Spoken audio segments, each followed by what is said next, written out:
أعوذ بالله من الشيطان الرجيم بسم الله الرحمن الرحيم أن الحمد لله نحمده ونستعينه ونستغفره ونستهديه ونعوذ بالله من شرور أنفسنا ومن سيئات أعمالنا من يهدي الله فلا مضل له ومن يضلل فلن تجد له وليا مرشدا وأشهد أن لا إله إلا الله وحده لا شريك له وأشهد أن محمدا عبده ورسوله بلغ الرسالة وأدى الأمانة ونصح الأمة وجاهد في الله حق جهاده حتى أتاه اليقين.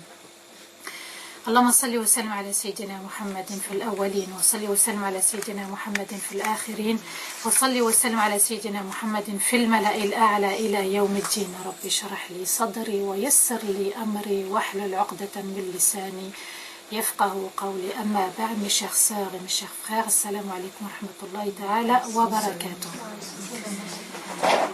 Nous remercions sincèrement Allah, c'est vraiment la bénédiction d'Allah, c'est vraiment par la grandeur d'Allah et par l'aide uniquement d'Allah qu'on arrive à la 17e partie de Surat Al-Fatiha. Voilà, il était nécessaire de prendre son temps à chaque fois, de se poser les bonnes questions, de se remettre aussi en question vis-à-vis de cette sourate. N'oubliez jamais que cette sourate a été, au moment où elle a été révélée au prophète, elle n'a pas été révélée comme les autres sourates, elle a été offerte au prophète. Surat al-Fatiha et les derniers versets de Surat al-Baqarah, Aman al-Rasul, sallallahu alayhi wa sallam. Ce sont deux cadeaux, deux lumières qui viennent d'en dessous du trône d'Allah Azza wa Jal. C'est vous dire la grandeur, la beauté, la merveille de cette sourate et les derniers versets de Surat al-Baqarah, Khawatim Surat al-Baqarah. N'oubliez jamais que ce sont des lumières pour nous guider dans la vie, d'accord, pour nous rapprocher d'Allah Azza wa Jal, c'est le but, c'est l'essentiel. On était arrivé dans cette sourate au verset Maliki Yawmiddin. On avait évoqué la splendeur de ce paradis, les gens, les habitants de ce paradis, qu'est-ce qu'ils allaient goûter, qu'est-ce qu'ils allaient savourer, qu'est-ce qu'ils allaient boire, qu'est-ce qu'ils allaient sentir, comment ils allaient vivre dans ce paradis, comment ils allaient échanger entre eux, comment ils allaient passer leur séjour dans cette demeure éternelle. Et puis on avait vu qu'il y avait le plus beau des cadeaux, encore mieux que le paradis, encore mieux que le Firdaus, le plus haut degré du paradis, subhanallah. Eh bien, c'était la vision d'Allah Azza wa Jal. Imaginez un être cher qui s'est éloigné de vous, ou qui habite à des kilomètres de chez vous, ou bien simplement votre conjoint, votre conjointe, ou les enfants. La journée est passée, ou bien ils sont partis en voyage, on attend leur retour, ou bien aussi des êtres chers qui nous ont quittés. On a toujours cette envie de les revoir, de revoir leur visage, d'être assurés, apaisés. Qu'en est-il de celui qui nous a créés? Qu'en est-il de celui qui a créé ses bien-aimés? Qu'en est-il de celui qui a écrit le prophète Muhammad sallallahu alayhi wa sallam? Et par la grâce d'Allah, regardez comment cette grâce, elle nous continue, puisqu'on se retrouve tous ensemble et toutes ensemble à travers ce rappel. Et puis ce rappel, c'est le prophète alayhi sallam qui nous l'a fait. Nous, on ne fait que de se souvenir de ces rappels, des hadiths du prophète alayhi sallam, et puis aussi de reprendre le livre sacré d'Allah Azza wa Jal pour vivre des moments, des instants inoubliables. La vision d'Allah Azza wa Jal, c'est le plus beau cadeau. Enfin, le voir. Enfin, on se présente à lui. On se présentait à lui dans la prière, on essayait justement de passer quelques minutes avec Allah Azza wa Jal, savourer ces instants où on oublie tout, on se déconnecte de tout et on se ressource, on recharge nos batteries dans nos prières. Et c'est comme ça qu'il faut raisonner. La prière est un moyen pour recharger nos batteries. On est éprouvé, le bon comportement, on est toujours, subhanallah, testé par Allah Azza wa Jal. Est-ce qu'on va bien se comporter, sachant qu'Allah nous dit Ayyukum ahsanu amala. Allah, il ne nous demande jamais la quantité dans les œuvres. Il nous demande la qualité, l'excellence. rentrer en concurrence, d'accord, mais de la concurrence dans le bien. Pardonner. Tu ne m'as pas pardonné, moi je te pardonne. Je n'ai pas de la rancune, de la rancœur, de la colère, de la haine, de la jalousie dans mon cœur. Toi, peut-être, mais moi, je vais essayer d'être meilleur. Essayer d'être meilleur qu'hier. Essayer que notre prière soit meilleure que la prière précédente ou celle du jour d'avant ou celle d'il y a quelques mois, subhanallah. Il est important de se dire qu'à travers cette sourate, subhanallah, sourate al-Fatiha, qu'elle peut aussi nous transporter, nous faire voyager dans l'au-delà.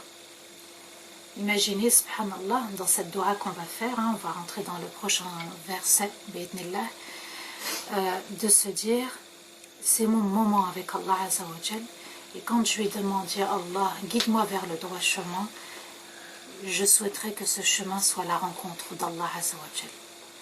On est attaché au bien, on est attaché aux gens, on est attaché peut-être au paradis, mais sachez qu'il y a encore mieux que les gens, les biens et le paradis, il y a la vision d'Allah Azza wa Jal. On l'a aimé sans le voir, on l'a adoré, enfin, dire ce terme-là, il est approprié à Allah. On l'a adoré de notre vivant, on a espéré avoir une belle mort, on a espéré goûter au paradis, mais tout ceci provient de qui? D'Allah Azza wa Jal. Il ne faut pas oublier cet objectif-là. C'est le plus grand objectif de la vie, du monde visible et invisible. Des deux mondes, c'est le plus grand objectif, la rencontre d'Allah Azza wa Jal. On récite Surat al-Fatiha, Alhamdulillahi Rabbil Alamin. On dit toutes les louanges appartiennent à Allah Azza wa Jal, Lillahi, maître des mondes. Et, subhanallah, dans Maître des mondes et toutes les louanges, on est en train aussi de vivre les noms divins. Parmi ces noms divins, Allah il a choisi Ar-Rahman Ar-Rahim, celui qui a pitié de ses créatures et il a une plus grande pitié envers ses serviteurs. Malik Yawmiddin, Allah il est le maître de ce monde, du jour du jugement. D'accord? Il nous dit œuvrez sur terre et je vous récompenserai dans l'au-delà. Et la plus belle des récompenses, c'est de dire avec foi, c'est de dire avec certitude, c'est de dire avec amour, avec crainte, Iyyaka na'budu wa iyyaka nasta'in. On va voir le tafsir de ce verset, mais avant tout, il est important de voir, de comprendre, de connaître aussi, de savoir comment ça va se passer dans l'au-delà, avec la rencontre avec Allah Azza wa Jal. Ibn Taymiyyah explique que d'après le prophète alayhi salatu salam, Allah se manifestera aux croyants le jour du vendredi. Essayez de se souvenir, d'entretenir ce souvenir le jour du vendredi, c'est la rencontre avec Allah Azza wa Jal après le jour du jugement, après avoir eu l'accès au paradis. Et les croyants au plus haut degré verront Allah Azza wa Jal 2 fois par jour. Donc vous voyez, subhanallah, on verra, est-ce que tout le monde, tous les gens du paradis verront Allah? C'est une question. Si oui, comment ils verront Allah Azza wa Jal?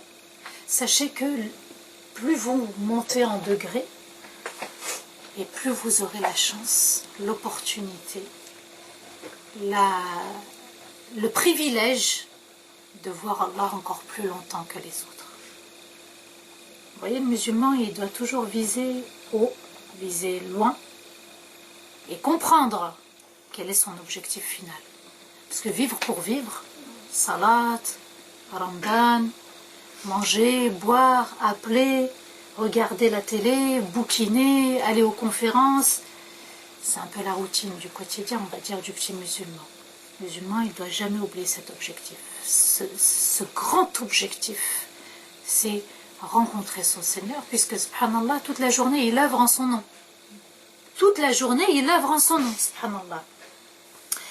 Ibn Mas'ud, radiallahu anhu, un compagnon du prophète, alayhi salatu salam, a dit « Hâtez-vous à la prière du vendredi, car Dieu se manifestera le vendredi. » C'est-à-dire, pensez à ce jour-là, allez-y à la mosquée, pour les femmes, si elles peuvent, d'accord, prophète alayhi salam a dit, n'empêchez pas les servantes d'Allah d'accéder aux mosquées.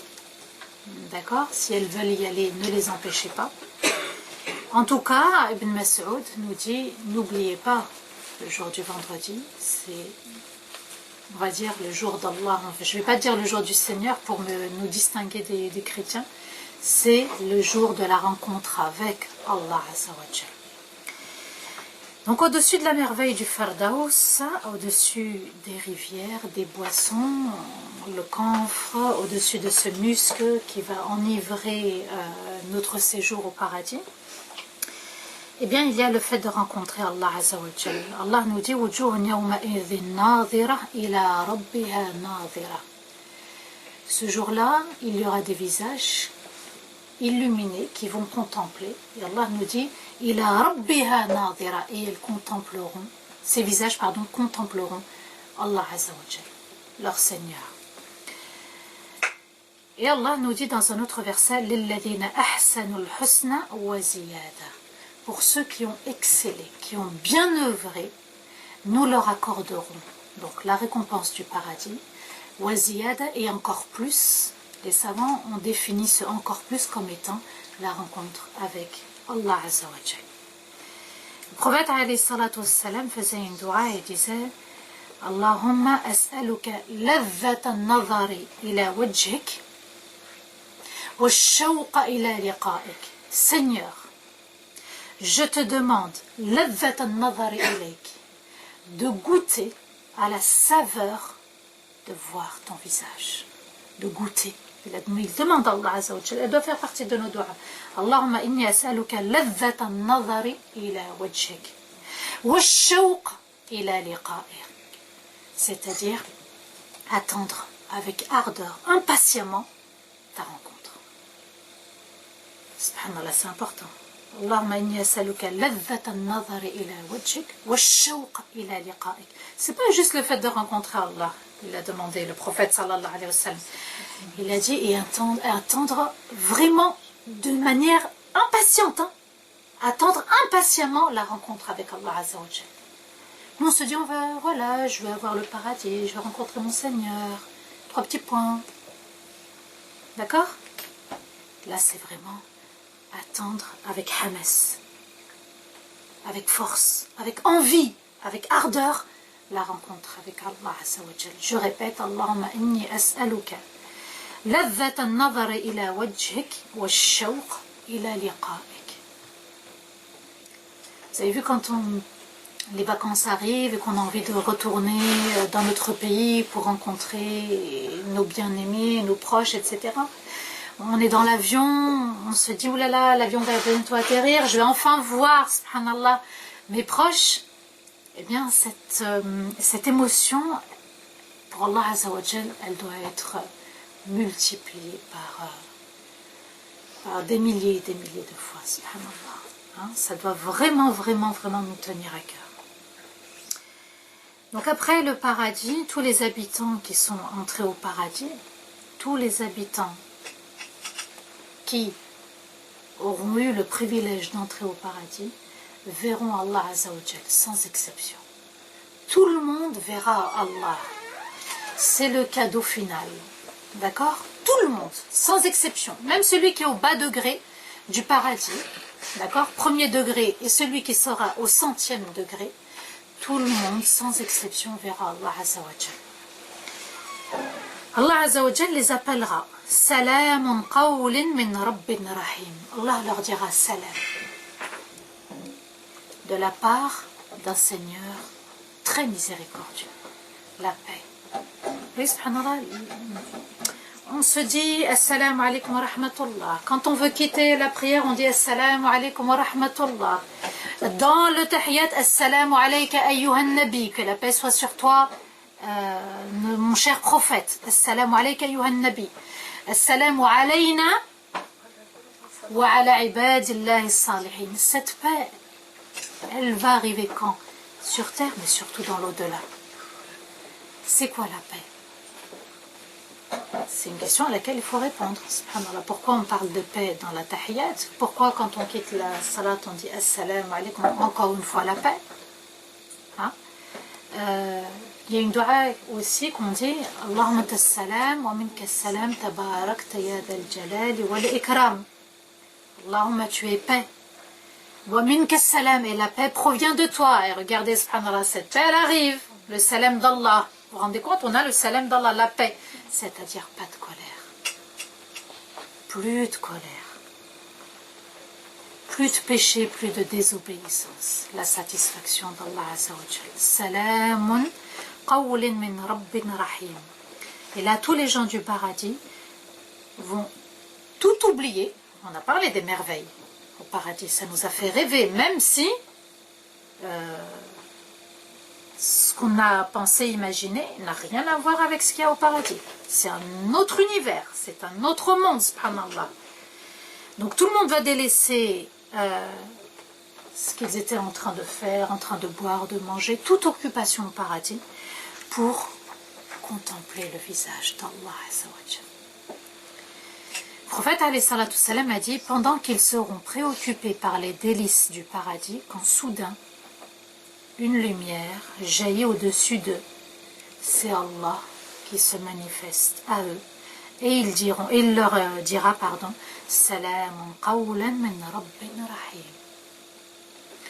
Le salam provient d'un Seigneur plein de miséricorde.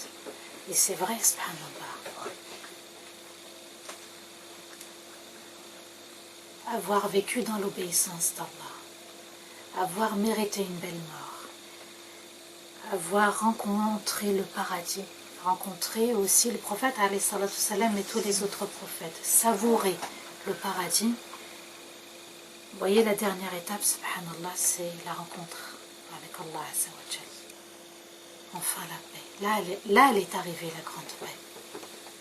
Parce qu'on sait qu'on est arrivé au but final. On est arrivé enfin à rencontrer notre Seigneur, comme on le faisait 5 fois par jour dans la journée, quand on allait à la salat. Salat veut dire lien, sila, qui vient de sila. Salat veut dire lien avec Allah Azza wa Jal. Là, le lien, il va être face à face. Là, le lien, il sera fort et puissant ce jour-là. Subhanallah, excusez-moi, c'est l'émotion. Et le prophète alayhi salatu salam nous dit, ils ne regarderont rien d'autre tant qu'ils contemplent le visage noble d'Allah. Ils seront émerveillés, subjugués. C'est vraiment la lumière d'Allah Azza wa Jal qui se manifeste. Allah va se dévoiler à eux. Ils vont le voir, ils seront tellement pris par cette émotion. Même les mots sont faibles quand on les dit, subhanallah. On sera tellement pris par cette émotion qu'on en oubliera tout. Tout ce que je vous ai décrit au paradis, subhanallah. Contempler donc notre Seigneur que nous avons adoré sur terre sans le voir, c'est vraiment le bouquet final. C'est vraiment le moment intense, le plus fort dans tout cet univers.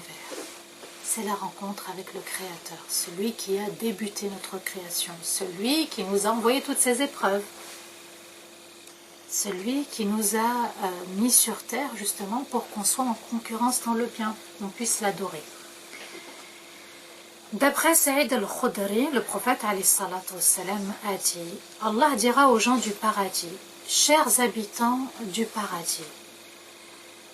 Et les gens répondront, Seigneur, nous voilà, offre-nous de la joie après cette joie, et le bien est entre tes mains. Regardez comment il s'adresse à Allah. Je répète, Seigneur, nous voilà, labbaik, wa sa'daik. Donc, Seigneur, nous voilà, offre-nous de la joie après cette joie, et le bien est entre tes mains. Wal khayru bayna yadayk. Allah leur répondra, êtes-vous satisfait?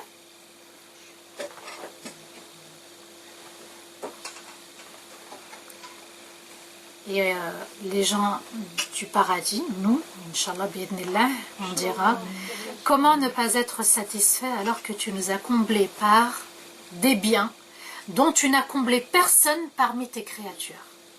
Ceux qui vont être dans le paradis vont être les plus privilégiés de tout cet univers. Et Allah dira, voulez-vous mieux que tout cela? Vous voulez encore plus, mieux que tout cela, subhanallah? Et les gens du paradis, et on dira, quoi de mieux? Après ce qu'on vient de voir, ce qu'on vient de vivre, ce qu'on vient de goûter, est-ce qu'il y a encore quelque chose qui est encore mieux que ce qu'on vient de ce que tu viens de nous offrir? L'air de dire, c'est déjà beaucoup, subhanallah, est-ce qu'il y a encore mieux? Et Allah Azza wa Jal répondra, je vous offre ma satisfaction, plus jamais je ne serai en colère contre vous. La paix d'Allah. Je répète, je vous offre ma satisfaction, mon entière satisfaction, plus jamais je serai en colère contre vous. Plus de péché, plus de désobéissance, je ne serai plus en colère contre vous, subhanallah. Vous voyez, la satisfaction d'Allah, qu'Allah soit satisfait de nous, c'est le plus beau cadeau. Et c'est ce qu'on essaye de faire, subhanallah. Quand on rentre dans la prière, on veut qu'Allah soit satisfait de nous. Quand on fait une sadaqa, on veut qu'Allah soit satisfait de nous. Dans notre bon comportement, dans notre langue, dans notre regard, subhanallah, on veut qu'Allah soit satisfait de nous. Quand on est en voiture, quand on est avec la famille, quand on est chez nous, chez soi, subhanallah, on veut qu'Allah soit satisfait de nous. Après toutes ces merveilles, après toute cette beauté, subhanallah, il y a encore une beauté plus harmonieuse qui offre de la paix, c'est la rencontre avec Allah Azza wa Jal. Et encore plus que la rencontre, c'est qu'Allah soit satisfait entièrement de nous.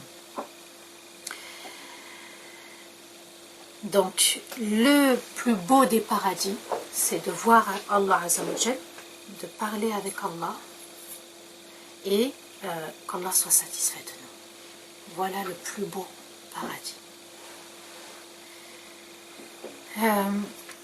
Et puis on ramènera, subhanallah, une bête.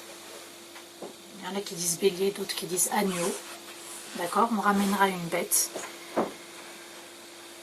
qui est le symbole de la mort. Et une voix appellera, qui va s'adresser aux gens du paradis. Chers gens et chers habitants du paradis, savez-vous ce qu'est cette bête? Savez-vous ce qu'est cet agneau, ce bélier? Et les gens du paradis diront oui. Ceci est la mort.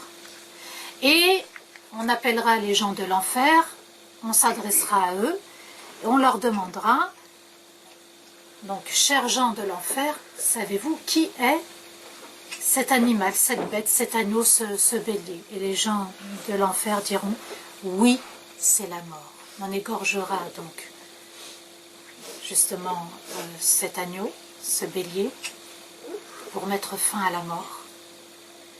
Et pour que les gens puissent vivre éternellement, soit au paradis, soit en enfer, subhanallah. Vous voyez, là l'éternité arrive. Là c'est l'éternité, subhanallah. On met fin. Tout le monde vivra éternellement des deux côtés. Donc cette voix s'adressera aux gens du paradis et leur dira, chers gens du paradis, voilà maintenant l'éternité, il a été mis un terme à la mort. Et on dira la même chose aux gens de l'enfer. Voilà, chers gens de l'enfer, l'éternité, la mort vient d'être anéantie à jamais. Oui, subhanallah. Donc, la mort vient tout à la fin, après être rentré au paradis. Et malheureusement, les gens de l'enfer seront dans un très très grand regret. Le plus grand regret, c'est de se voir éternellement en enfer. Plus de retour. Dès que l'âme quitte le corps, elle ne peut plus revenir. C'est pour ça qu'il faut toujours être prêt à partir. Être prêt, ça veut dire se réconcilier avec les gens, ne pas avoir des dettes, demander pardon si on a offensé quelqu'un, on a fait du mal. Est-ce qu'on a été clair et sincère avec Allah Azza wa Jal dans nos bonnes actions? C'est aussi ça, subhanallah. Est-ce que j'œuvre et j'applique pas les versets d'Allah? Il faut toujours se remettre en question. Et pour les gens du paradis, ça sera la plus grande, l'immense joie ce jour-là, à ce moment-là. savez, chaque jour qui passe, regardez, subhanallah, on est au mois de avril. Rajab.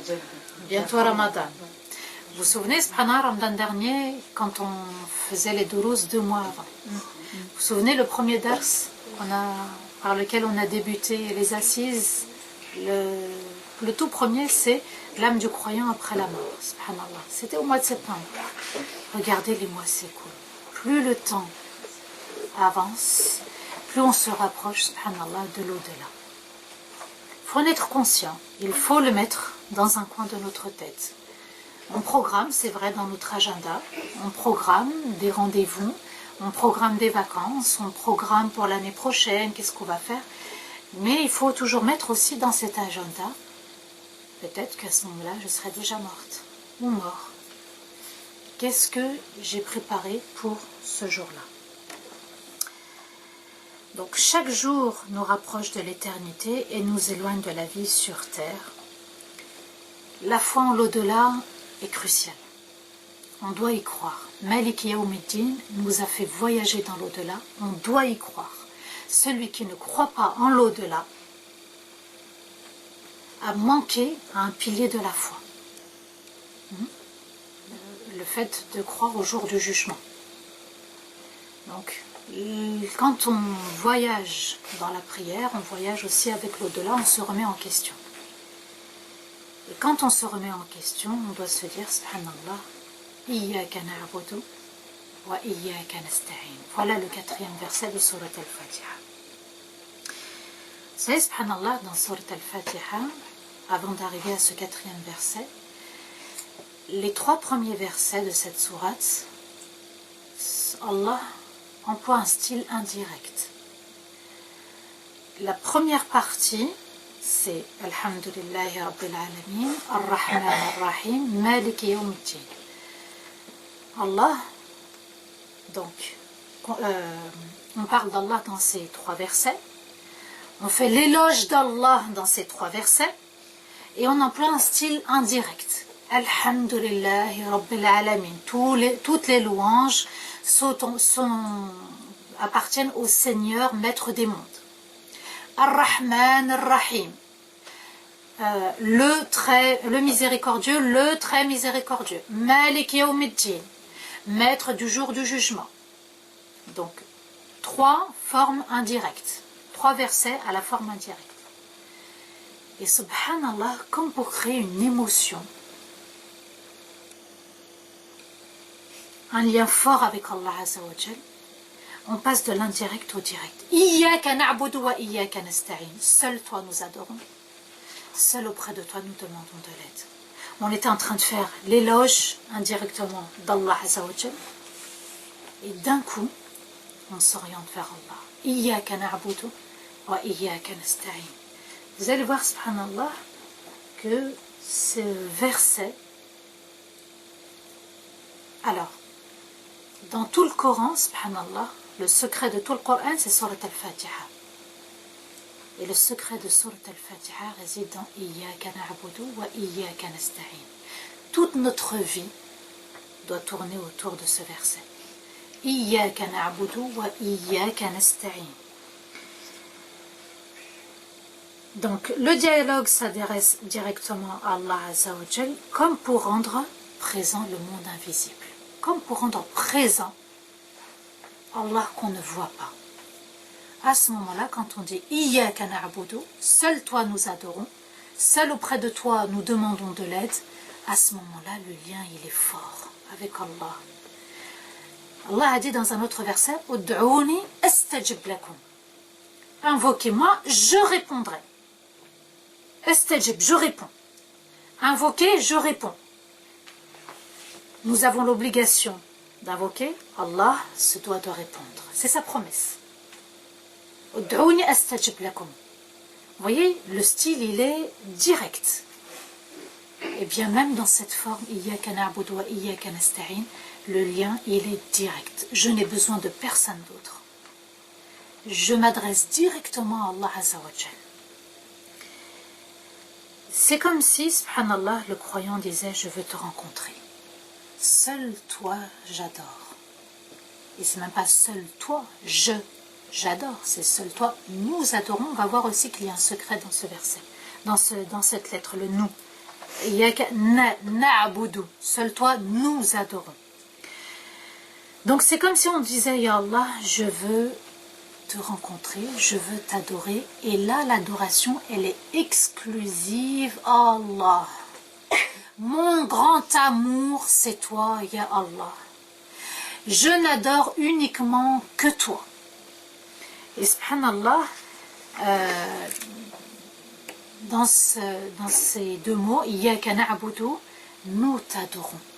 C'est comme si, subhanallah, cette adoration qui devient unique, elle est exclusive à Allah Azza wa Jal, eh bien, subhanallah, dans nous t'adorons, peut-être que moi je t'adore moins qu'un autre, qui t'adore jour et nuit, et bien par peut-être la rahma, la bénédiction que tu as accordée à cet homme et à cette femme qui t'adore encore plus que moi, touche-moi par cette grâce.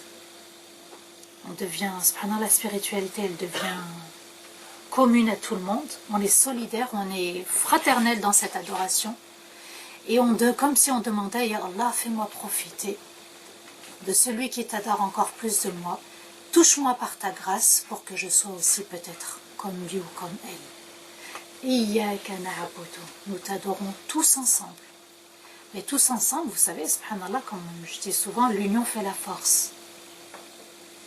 Et comme j'aspire à m'élever, je me dis peut-être que moi j'y arrive pas, mais comme Allah Azza wa Jal a offert sa bénédiction à l'un ou à l'une, à l'autre, et bien par cette grâce, touche-moi Ya Allah, offre-moi de ta grâce pour que je puisse être à la hauteur de ton adoration. Vous voyez, subhanallah, la magie de ce verset, Iyyaka na'budu, par la grâce que tu as accordée à d'autres qui sont encore plus élevés que moi dans la spiritualité.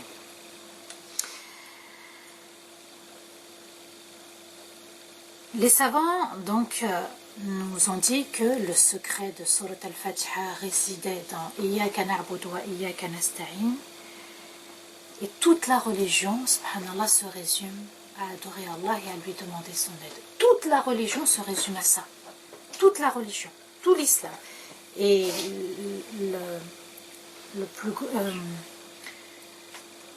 un des objectifs du croyant, c'est de connaître Allah.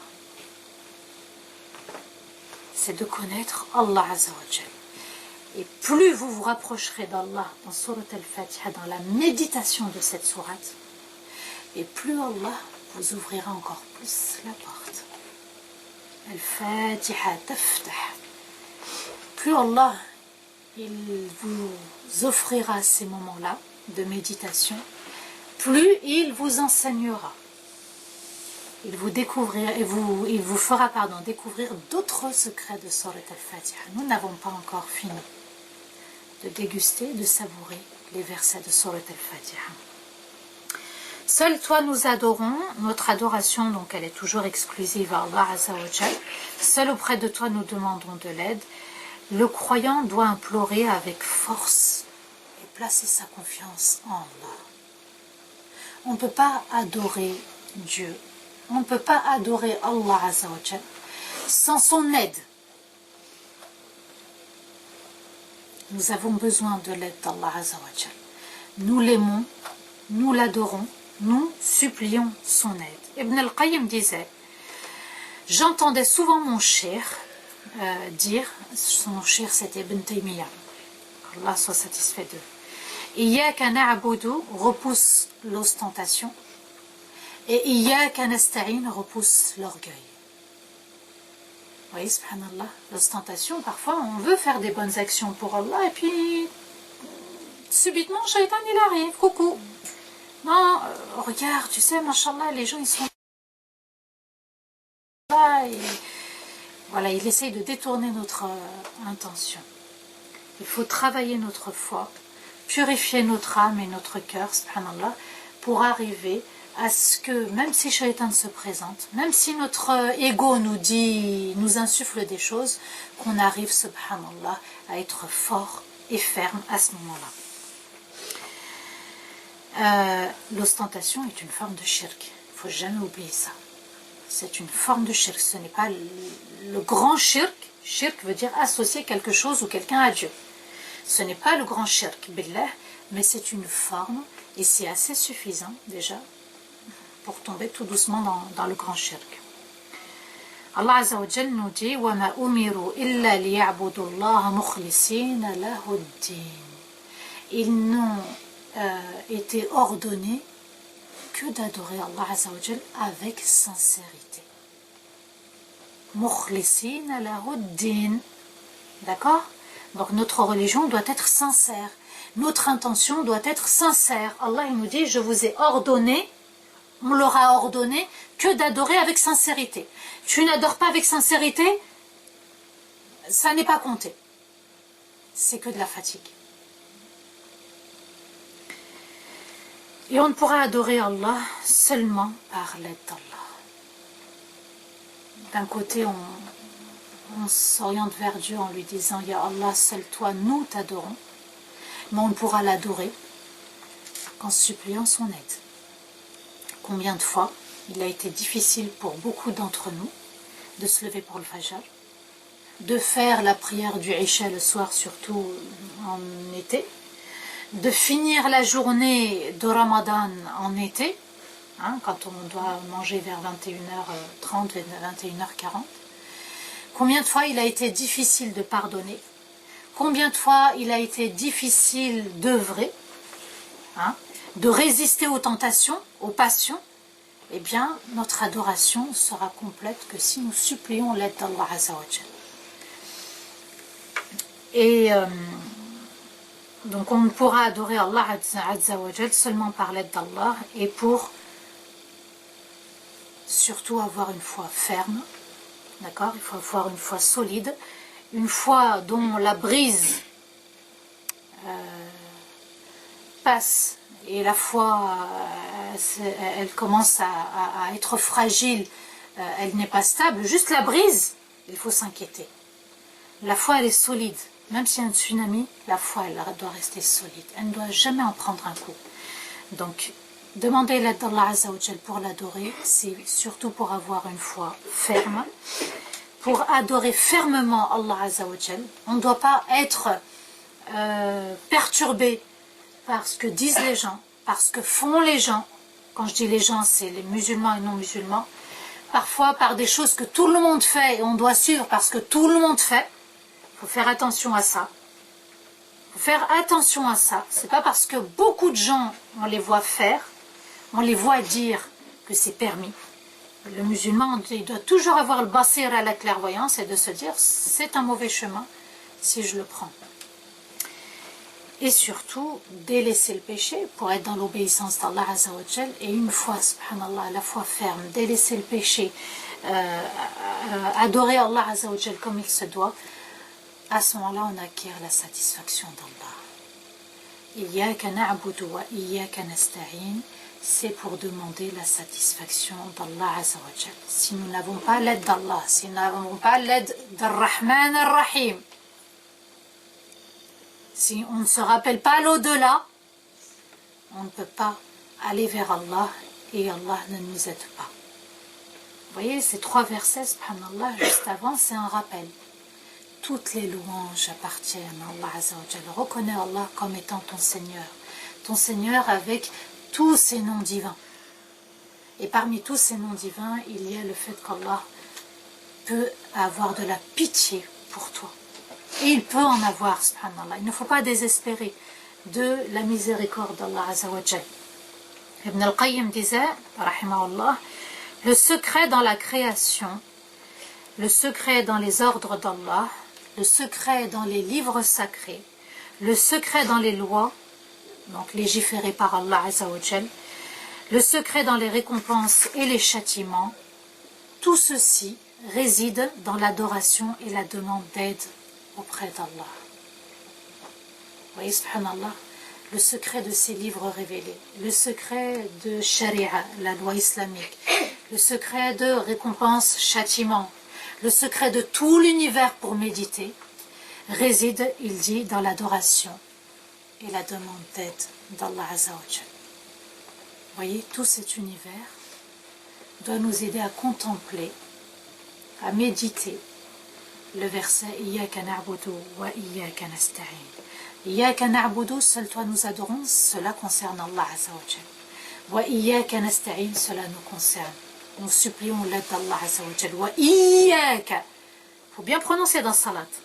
« Iyaka » la shadda, elle veut dire « seul toi ». Et en plus, ça tombe bien en français. Parce que on appuie bien « seul toi ». Vous voyez, et en plus, subhanallah, ça montre la fermeté dans le fait de le dire. Ça prouve qu'on doit être ferme.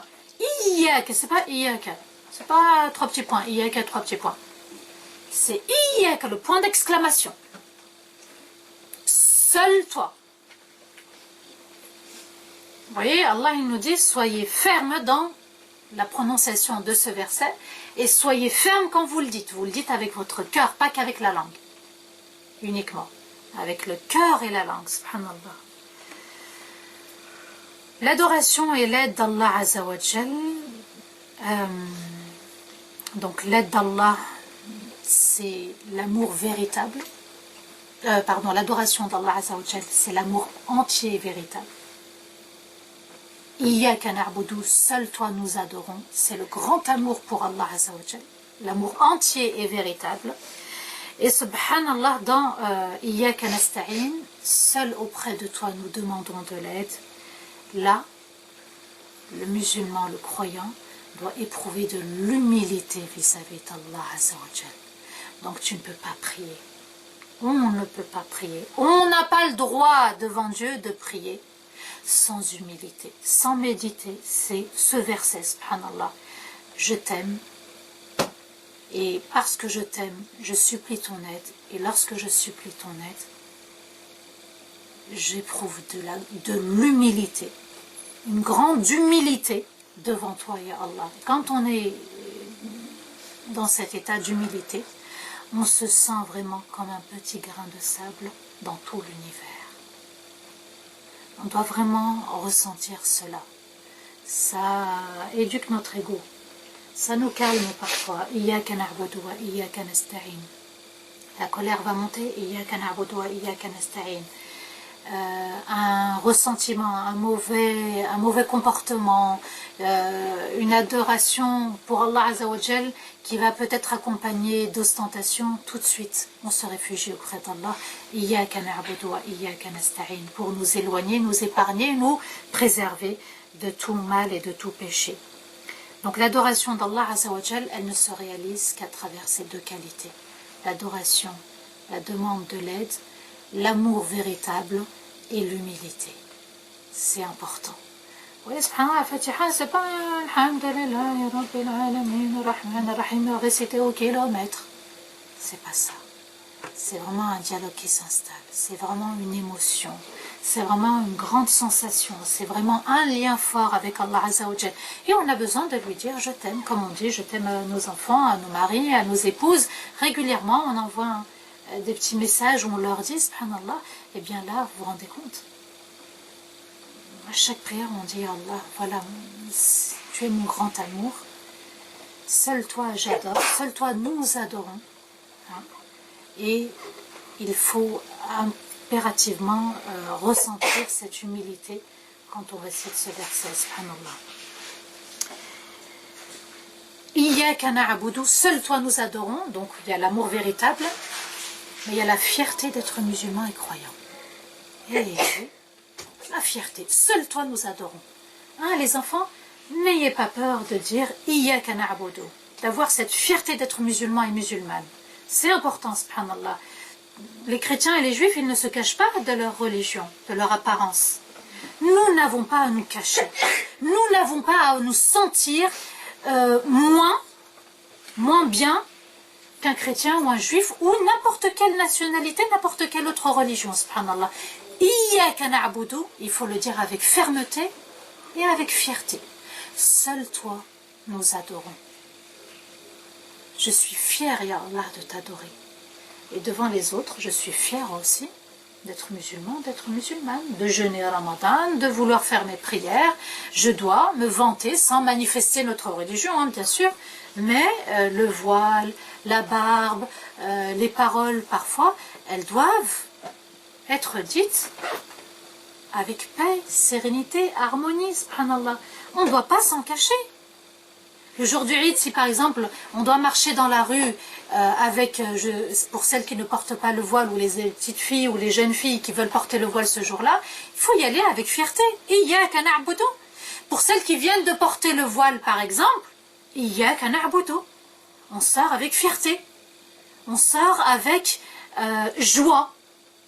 On sort avec la paix et la sérénité. Ya Allah, seul toi nous adorons. Et seul toi nous adorons. Comment? Il y a aussi le fait d'être en paix et en sécurité. Si j'adore Allah, je suis en paix. Il ne pourra rien m'arriver. Donc, on relève la tête, on avance, on se lève aussi. D'accord? Iyyaka na'budu, c'est aussi se lever. Adorer, œuvrer, donner, invoquer. Oui, c'est ça aussi. Vous voyez, dans Iyyaka na'budu, on le dit avec foi, avec force, avec fermeté, avec grandeur. Allah, il est beau par ses noms divins, il est sublime, il est magnifique. Et parce qu'il est magnifique, c'est le Seigneur, le maître des mondes, je dois le dire avec mon cœur et avec fermeté, subhanallah. Et lorsqu'on demande l'aide d'Allah Azza wa Jal, donc on a parlé de fermeté dans Iyyaka na'budu, il va falloir demander aussi l'aide d'Allah avec fermeté. Et quand on dit Iyyaka nasta'in, seul auprès de toi nous demandons de l'aide, il faut avoir une grande confiance à Allah. Une grande confiance à Allah. C'est pas Iyyaka nasta'in. Iyyaka nasta'in. Vous voyez, la shadda, elle est encore là. Le shadda, c'est les... Je sais pas, avant on disait des dents. Hein, sur le yé. Iyyaka. Iyyaka. Vous voyez, chaque lettre est importante. Elle a un rôle dans chaque verset. La confiance et la demande d'aide vont de pair. On ne peut pas demander de l'aide sans avoir confiance. Parfois, on demande de l'aide à quelqu'un dans la rue. Ça ne vous dérange pas, si vous me prêtez votre téléphone, je vais envoyer un message ou je vais appeler. Pourtant, on ne la connaît pas, cette personne, on ne fait pas confiance, mais on demande de l'aide. Et parfois, on a confiance aux gens. On ne leur demande pas de l'aide. Combien de personnes autour de vous, vous les aimez beaucoup, mais parfois, vous n'allez pas demander de leur aide. C'est vrai ou pas? Hein? Combien de personnes sont autour? Non, j'ose pas, je ne veux pas la déranger, etc. Pourtant, vous avez confiance, mais vous n'osez pas. Avec Allah Azza wa Jal, vous devez avoir et confiance et surtout demander de l'aide. Iyyaka nasta'in, c'est une dua. Seul auprès de toi, nous demandons de l'aide, subhanallah. Allah, il l'aime et il veut. Et il nous dit, demandez mon aide. Vous m'adorez, à partir du moment où vous m'adorez, vous devez demander mon aide. Vous voyez, subhanallah, il n'y a pas de doute dans la religion. Il ne faut pas que le doute subsiste. C'est pas un coup je demande, un coup je me dis, peut-être Allah est en colère, ou je ne mérite pas. Non! Vous adorez Allah Azza wa Jal, vous devez demander son aide. Et quand on demande de l'aide, quand on adore Allah Azza wa Jal, Allah nous dit dans un autre verset, fa'budhu wa tawakkal alayhi. Il vient compléter ce verset. Alors, adore-le et place ta confiance en lui. Fa'budhu wa tawakkal alayhi. Vous vous rendez compte? On ne peut pas adorer Allah sans tawakkul, sans demander son aide, sans placer sa confiance en lui. Ça va ensemble, on ne peut pas les dissocier. Iyyaka na'budu va avec Iyyaka nasta'in. On ne peut pas couper le verset. On ne peut pas dire juste Iyyaka na'budu. On doit dire Iyyaka na'budu wa Iyyaka nasta'in. Sahel ibn Abdullah al-Tustari disait, celui qui s'oppose au tawakkul s'oppose à la foi. Et celui qui s'oppose au fait de faire les causes s'oppose à la sunna du prophète. Je répète, celui qui s'oppose au tawakkul s'oppose à la foi. Celui qui ne fait pas le tawakkul, on va dire, il n'a pas de foi. Parce que la demande d'aide va avec l'adoration. Et celui qui s'oppose au fait de faire les causes s'oppose à la sunna du prophète. Nous devons faire les causes et le résultat, Allah Azza wa Jal. Allah, il ne nous demande pas le résultat, il nous demande notre effort. Le résultat, c'est la note finale. Hein? Allah, il nous dit œuvrez, entrez en compétition. Illa alladhina amanu wa amilu salihat. Ceux qui ont porté la foi dans leur cœur et ont œuvré dans le bien. Allah, il nous demande juste d'œuvrer, d'accord, de faire les causes, d'agir. Je sais, enfin, les savants ont dit que peut-être que le hadith il n'était pas authentique. Quand le prophète a dit aux compagnons, attache ta chamelle et remets-toi-en à Dieu, puisqu'il voulait aller à la mosquée et laisser juste la chamelle comme ça, sa monture, sans l'attacher. Mais si on regarde bien le sens profond, tu ne peux pas laisser ta monture sans être attachée, ou bien par exemple la voiture.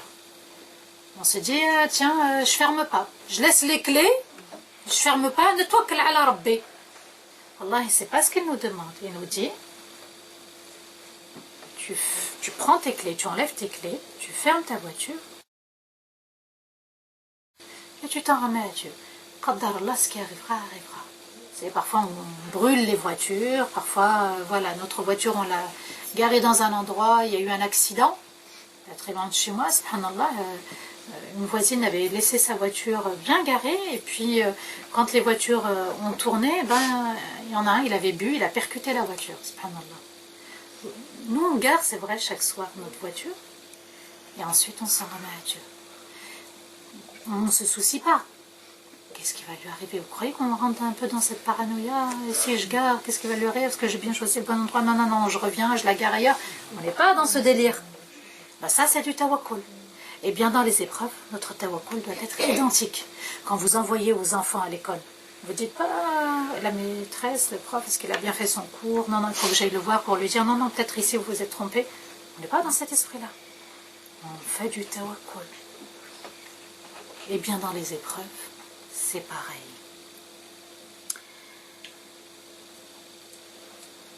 Allah Azza wa Jalla nous dit dans Surat Hud, verset 88, et ma réussite ne dépend que du Seigneur.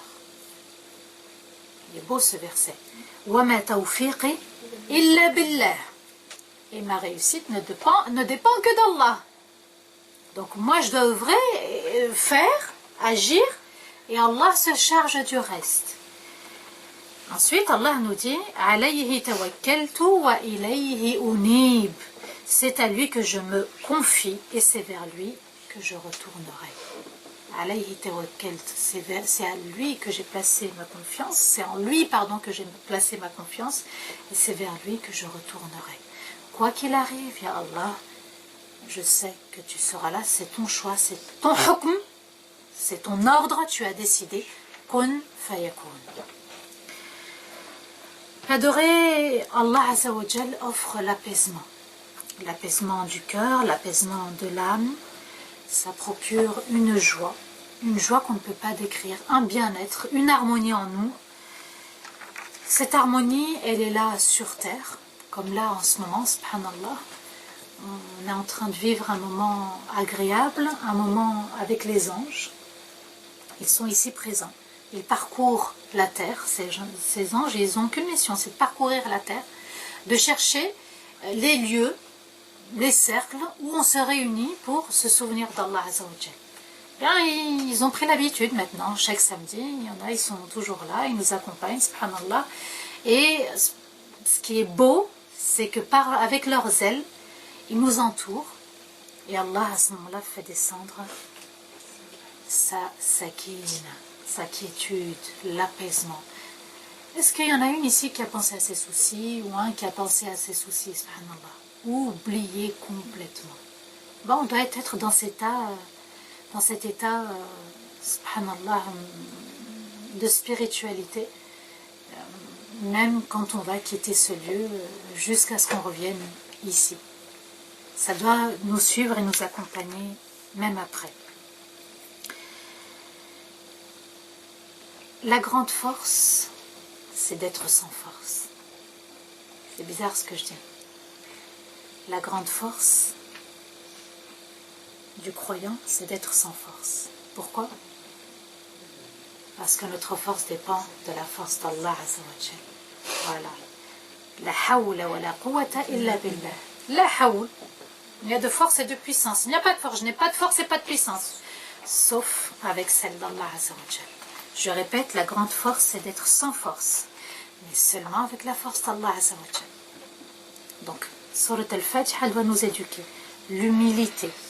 On n'est rien sans notre Seigneur. On doit avancer, on doit cheminer. On a toujours besoin de son aide. On doit toujours répéter Iyaka na'budu wa iyaka nasta'in. Le prophète alayhi salatu wassalam disait une très très très belle dua. Essayez de l'apprendre. Ya hayyu, ya qayyum, bi rahmatika astaghith, aslih li sha'ni kullah, wa la takilni ila nafsi tarfat 'ayn. Et dans une autre version, voilà, peut-être il y a une autre version, mais moi j'avais appris juste celle-ci. Ya hayyu ya qayyum bi rahmatika astaghith aslih li sha'ni kullah wa la takilni ila nafsi tarfat 'ayn. Ya hayyu ya qayyum, toi qui es vivant, toi qui gères ce monde. Toi qui gères ce monde, subhanallah, al-qayyum, c'est celui qui gère. Nous on dort, Allah il continue à gérer le monde. Hein? C'est pour ça qu'on récite Ayat al-Kursi et qu'Allah il mentionne Allahu la ilaha illahu al-hayy al-qayyum, il est le vivant mais il gère. Et avant de dormir, subhanallah, c'est bien de la réciter. Après chaque salat aussi, c'est bien de réciter le verset du trône. Nous on dort et Allah il gère tout. Il gère cet univers. Allahu la ilaha illahu al-hayy al-qayyum. Ya hayyu ya qayyum. Ya Allah, tu es le vivant qui gère ce monde. Bi rahmatika astaghith, par ta grâce, avec ta grâce, je demande ton secours. Vous vous rendez compte? On demande le secours d'Allah. Aslih li sha'ni kullah. Règle toutes mes affaires. Accompagne-moi dans toutes mes affaires. Kullah, tout. Wa la takilni ila nafsi tarfat 'ayn. Et me laisse pas gérer quoi que ce soit, ni à n'importe quel moment, ne serait-ce qu'un seul instant qui représente un clin d'œil. Même comme ça, en un clin d'œil, Ya Allah, je veux pas. Tawakkaltu alayk. J'ai placé ma confiance en toi. Ne me laisse pas gérer mes affaires, ne serait-ce qu'un instant qui représente un clin d'œil. C'est le tawakkul total. C'est le tawakkul en entier. Vous voyez, subhanallah. Donc, à chaque fois qu'on renonce à notre propre force, on se ressource, hein, on se recharge par la force d'Allah Azza wa Jal. La plus grande force, c'est de reconnaître la force d'Allah Azza wa Jal. D'accord? Ça, c'est vraiment important de vivre ça chaque jour. Allah nous dit « Inna al-quwwata lillahi jami'a » Certes, la force, la plus grande force appartient à Allah Azza wa Jal. Donc ça ne sert à rien de chercher à défier Allah, de débattre avec Allah. Il a la force entière. Et du moment qu'il a toute la force, je dois placer ma confiance en lui. Subhanallah, c'est comme un chef d'armée. La forte personnalité, la carrure, l'intelligence, subhanallah, il connaît toutes les stratégies de guerre. On se dit, mashallah, c'est un bon chef, on place notre confiance en lui. Oui, mais là c'est Allah Azza wa Jal. Il gère l'univers entier. N'oubliez jamais, pendant que nous on va aller se coucher, on va aller dormir, Allah il continue de gérer cet univers. Donc, l'univers, donc le monde visible et invisible. Et subhanallah, ce qui est beau, ce qui est magnifique aussi, c'est que quand on entend l'adhan de la prière, c'est un appel qui nous dit allez vous réfugier auprès d'Allah Azza wa Jal. C'est pour ça qu'il est important de se poser et d'écouter l'adhan au lieu de papoter. Malheureusement, on a pris cette mauvaise habitude de partout, je le constate, dès qu'il y a l'adhan, on dirait que c'est là où ah tiens, je vais parler pendant qu'il y a l'adhan, je vais dire quelque chose. Normalement, on se doit d'avoir de l'humilité, de se préparer, de se concentrer pour la prière. À un moment donné, le mu'adhin dit hayya ala salah. Levez-vous pour la prière, venez pour la prière. Et on se doit de répondre la hawla wa la quwwata illa billah. Parfois on est pris par la télé, par un message, par un mail, par le téléphone. On est pris par la flemme, la fatigue, et on n'a pas trop envie d'aller adorer Dieu. Il est important de le dire avec foi, la hawla wa la quwwata illa billah. Je ne pourrai me lever pour cette prière qu'avec la force et la puissance d'Allah. Allah dans un autre verset nous dit وَإِنَّهَا لَكَبِيرَةٌ إِلَّا عَلَى الْخَاشِعِينَ.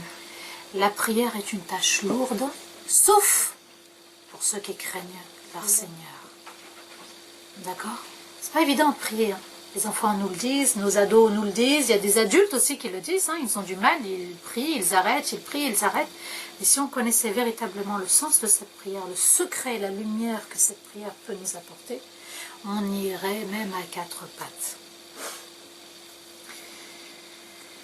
Voilà, donc, la hawla wa la quwwata illa billah, se dire sans l'aide d'Allah, je n'aurais jamais pu l'adorer.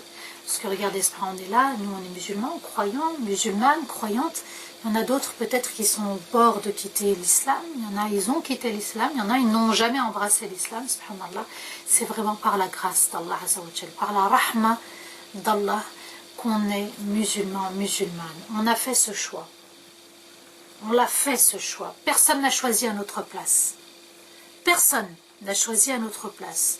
On a fait ce choix, on s'est engagé, on doit l'assumer jusqu'au bout. Toute prière, toute aumône, toute bonne œuvre, subhanallah, tout bon comportement, tout conseil, tout ce qu'on peut faire de bien sur cette terre, on ne le fait que par l'aide d'Allah Azza wa Jal. Uniquement par l'aide d'Allah Azza wa Jal. Souvenez-vous, subhanallah, l'entrée au paradis ne se fera que par la grâce d'Allah Azza wa Jal. Que par la grâce de sa majesté. Nous n'adorons qu'Allah Azza wa Jal, et pour qu'il nous aide, il faut l'adorer. Lorsque nous l'adorons, Allah Azza wa Jal nous aide, si on est convaincu que seul Allah aussi peut nous aider. Ça c'est important. Le tawakkul doit être ferme. Travaillez votre tawakkul quand vous récitez Iyyaka na'budu wa iyyaka. بلغنا رمضان